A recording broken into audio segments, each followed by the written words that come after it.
Yes. No. Oh, that's so sick, dude. One eternity later. We are at Gunwall today at Summersville Lake. We're gonna get some warm-ups on some of the 510s here, and then I'm gonna go try Logic, a 512B on DC Memorial Boulder. It's a short, steep, powerful, bouldery route, so should be all right on that. And then seeing how we feel, we might end up in the Coliseum. So we'll see.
This is pretty sweet though.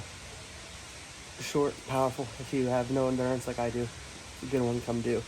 It's didn't even feel move for move that hard. Just kind of built on itself. I don't think any move harder was harder than B3, B4. So I don't know. Grips are sick, holds are cool, moves are awesome. Cut loose move feels really cool.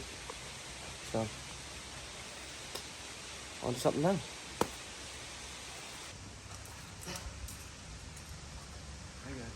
Come on.